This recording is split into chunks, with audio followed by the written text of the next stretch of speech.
How's it going, guys?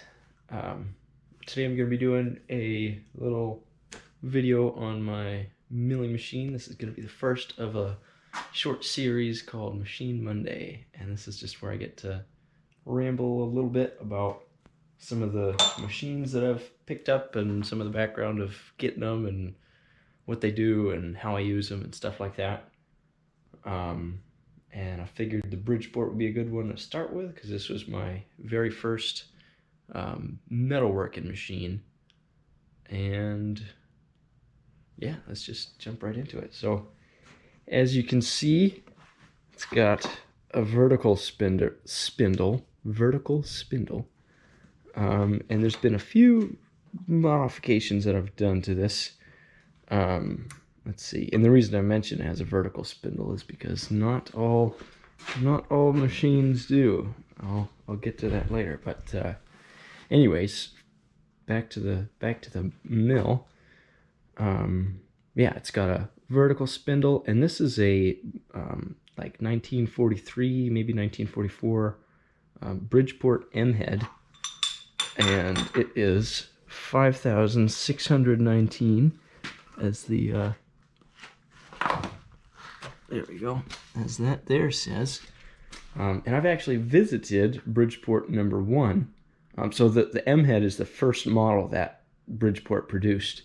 And so there's a few things that are very different in pretty much every single later model of milling machine, especially by Bridgeport. So one of them being the spindle taper. And this guy is a Morse taper number 2.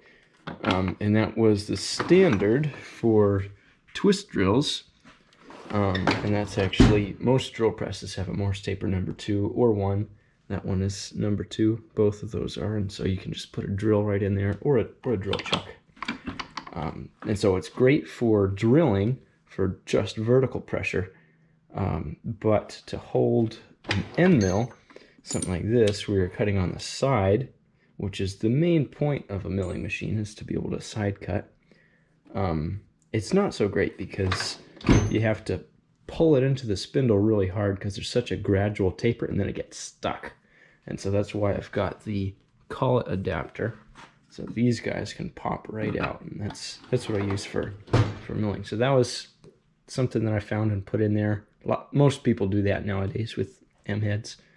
And I also installed a DRO, and that is not a computer that controls the machine, which is what a lot of people think when they first see this. They're like, oh, you converted it to be a CNC machine. But no, all it is it shows right where the table is. So when I turn the crank, it'll show me exactly how much I move it, and you can do some math with it.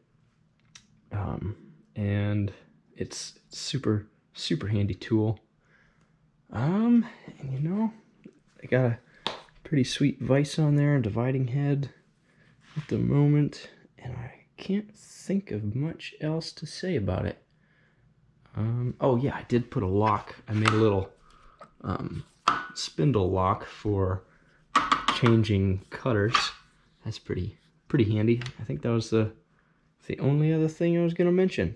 So yeah, got auto feed. It's 3-phase, so I have to have a phase converter going. And I think that's pretty much it. Yeah, hopefully I'll do more of these. I've definitely got plenty of other interesting machines to feature. And if you have any questions about this, feel free to drop those in the comments. Thanks for watching.